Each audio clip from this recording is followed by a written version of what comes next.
नमस्कार मंडळी, श्री स्वामी समर्थ. स्वागत आहे तुमचे आपल्या स्वामी शक्ती या चॅनलवरती. बघा, आपल्यापैकी असंख्य लोकांच्या आयुष्यात जर सर्वात मोठी कुठली समस्या असेल तर ती म्हणजे कर्जबाधा. बऱ्याच वेळा छोट्या मोठ्या कामांसाठी, कधी स्वतःचा व्यवसाय सुरू करण्यासाठी, स्वतःचं हक्काचं घर घेण्यासाठी, कधी मुलांच्या शिक्षणासाठी, कधी गाडी घेण्यासाठी आपण कर्ज घेतो. कर्ज घेताना खूप सोपं वाटतं, पण जेव्हा फेडण्याची वेळ येते तेव्हा नाकी नऊ येतात. कारण जवळ पैसाच नसतो. कर्जाचा एक हप्ता फेडू शकतो इतका सुद्धा पैसा आपल्या खिशात नसतो. बघा, तुमची कर्जासंदर्भात कुठली समस्या असेल, एखादा शत्रू तुम्हाला त्रास देत असेल, कुणी तुम्हाला नजर लावत असेल, तुमच्या कामात अडथळा आणत असेल, कुणी तुमच्यावरती तांत्रिक मांत्रिक काही क्रिया करत असेल, सतत तुमच्या घरात वाद होत असतील, कुणीतरी घरातलाच व्यक्ती किंवा शेजारचा एखादा व्यक्ती तुम्हाला त्रास देत असेल, तर आज या व्हिडिओमध्ये या सगळ्या समस्या दूर करण्यासाठी मी एक अत्यंत पॉवरफुल उपाय सांगणार आहे. बघा, लसूण सगळ्यांनाच माहिती आहे. लसूण आपल्याला आपल्या आयुष्यातील सर्व पीडांपासून दूर करू शकतो असे आपले शास्त्र सांगते. आणि याच शास्त्रात सांगितलेले अत्यंत पॉवरफुल असे उपाय मी तुम्हाला या व्हिडिओमध्ये सांगणार आहे. बघा, आता मी तुम्हाला 3 उपाय सांगते. तिघांपैकी कुठलाही एक करू शकतात, 2 करू शकतात, शक्य असेल तर तिघांपैकी तुम्ही 3ही करू शकता. पहिला उपाय आहे कर्जमुक्तीसाठी. ज्यांच्या आयुष्यात खूप कर्ज आहे, कर्ज कमी होत नाहीये, कर्ज फिटत नाहीये, किंवा एक कर्ज फेडण्यासाठी तुम्हाला दुसरं कर्ज घ्यावं लागत आहे, तर हा पहिला उपाय करा. या उपायासाठी तुम्हाला एक छान लसणाची पाकळी सालासकट घ्यायची आहे. ज्या लसणाच्या पाकळीला साल असेल असं तुम्हाला एक लसणाची पाकळी घ्यायची आहे आणि त्याच्यासोबत लाल रंगाचं कापड घ्यायचं आहे. सगळ्यात पहिले देवघराच्या समोर बसायचं. हा पहिला उपाय शुक्रवार किंवा मंगळवारी करा. कुठल्याही मंगळवारी किंवा कुठल्याही शुक्रवारी. जे लसूण तुम्ही घेतलेलं आहे त्या लसणाला तुम्हाला ओली हळद लावायची आहे. एका वाटीत हळद घ्या, एक थेंबर पाणी घाला, थोडीशी हळद ओली करा आणि त्या लसणाच्या पाकळीला लावा. आता ही ओली हळद लसणाच्या पाकळीला लावल्यानंतर लसणाची पाकळी पिवळी होईल. आता ही पिवळी लसणाची पाकळी त्या लाल रंगाच्या कापडामध्ये ठेवा. कापडाला गाठ मारा. कापडाची पोटली तयार करा. तयार केलेली पोटली उजव्या हातात घ्या.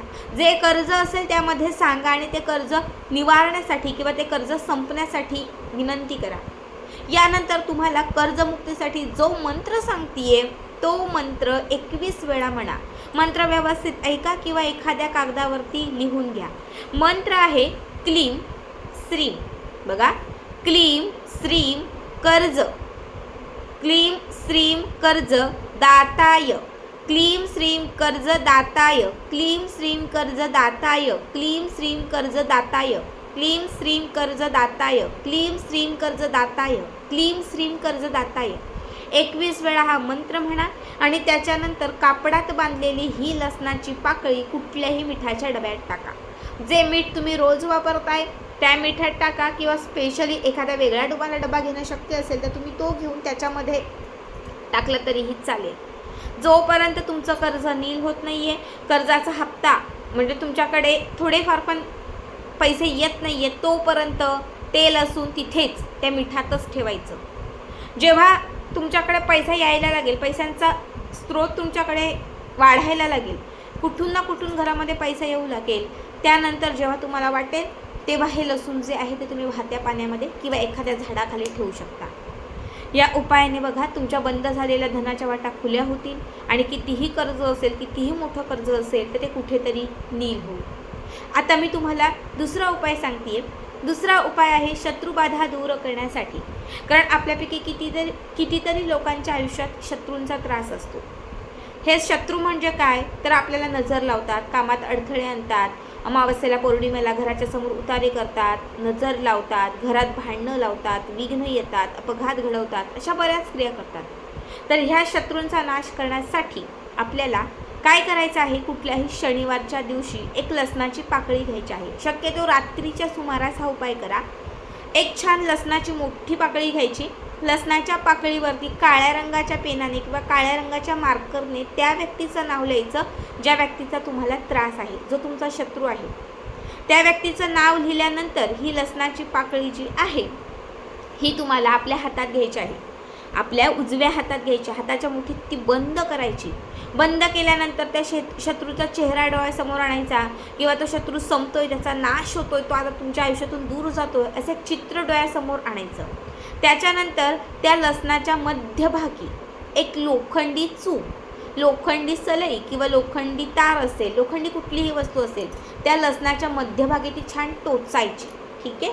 आता काय करायचं तर हे लसणाच्या मध्यभागी टोचल्यानंतर तुम्हाला ही लसणाची पाकळी पुन्हा आपल्या हाताच्या मुठीत घ्यायची आहे. म्हणजे व्यवस्थित घ्या, हाताला ती तार चूक लागणार नाही असं हाताच्या मुठीमध्ये ठेवा. मूठ नाही केली, फक्त असं ठेवलं तरीही चालेल. घराच्या चारही कोपऱ्यांना ही लसणाची पाकळी स्पर्श करा. त्याच्यानंतर घराच्या बाहेर या, मुख्य प्रवेशद्वारावरून 7 वेळा ही लसणाची पाकळी उतरवून घराच्या बाहेर निघा आणि जिथे चौक असेल, आता चौक म्हणजे काय, जिथे 4 रस्ते एकत्र येतात असा चौक. तर या चौकामध्ये तुमच्याकडे चौक नसेल, एखादी मोकळी जागा असेल तर त्या मोकळ्या जागेमध्ये ही लसणाची पाकळी टाकून द्या आणि त्याच्यानंतर घरामध्ये प्रवेश करा. बघा, हा उपाय पुन्हा करण्याची गरज नाही. फक्त एक शनिवार हा उपाय तुम्ही केला आणि त्या लसणाच्या पाकळीवर जर तुम्ही तुमच्या शत्रूचं नाव लिहिलं, त्या क्षणापासून अनुभवायला सुरुवात होईल. त्या शत्रूचा त्रास तुमच्या आयुष्यातून पूर्णतः नष्ट होऊन जाईल. आता मी तुम्हाला तिसरा उपाय सांगते. बऱ्याच घरात सतत वाद होतात, शांतीच नसते, आनंदच नसतो, सुखच नसतं, घरामध्ये बऱ्याच वेळा बसू नये, राहू नये असं वाटतं. अशा वेळी काय करायचं आहे तर एक छान लसणाची पाकळी घ्यायची आणि त्या लसणाच्या पाकळीचं जे साल आहे ते काढायचं. लसणाच्या पाकळीचं साल काढायचं. आता लसणाची पाकळी नाही घ्यायची, फक्त लसणाच्या पाकळीचं साल घ्यायचं. एक तुम्ही 4-5 लसणाच्या पाकळ्यांची सालं घेतली तरीही चालतील. ही सालं एका काचेच्या भांड्यामध्ये ठेवायची. त्याच्यावरती 2 छान अशा लाल मिरच्या ठेवायच्या, सुकलेल्या 2 सुकलेल्या लाल मिरच्या ठेवायच्या. त्याच्यावरती थोडंसं खड्यांचं किंवा बारीक मीठ घालायचं आणि थोडी पिवळी किंवा काळी मोहरी घालायची. हे सगळं काचेच्या भांड्यात ठेवून हे काचेचं भांडं 4ही कोपऱ्यांना फिरून आपल्या टॉयलेटमध्ये ठेवायचं. जे वॉशरूम आहे त्या वॉशरूममध्ये किंवा टॉयलेटमध्ये हे भांडं ठेवून द्यायचं. एक रात्रभर ठेवा किंवा 48 तास ठेवा, 7 दिवस ठेवा, 8 दिवस ठेवा, तुमच्यावर आहे.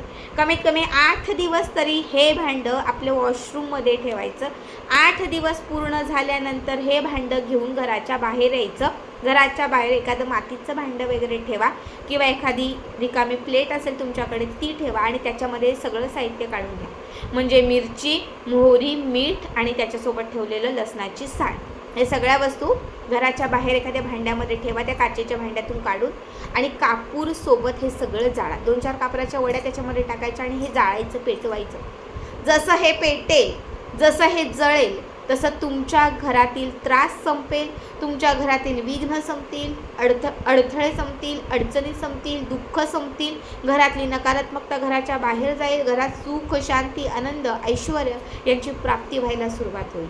मी स्वतः हा उपाय केलेला आहे. तुम्हाला सांगते 4 दिवसांमध्ये त्याचा पुरेपूर रिझल्ट मला आलेला आहे.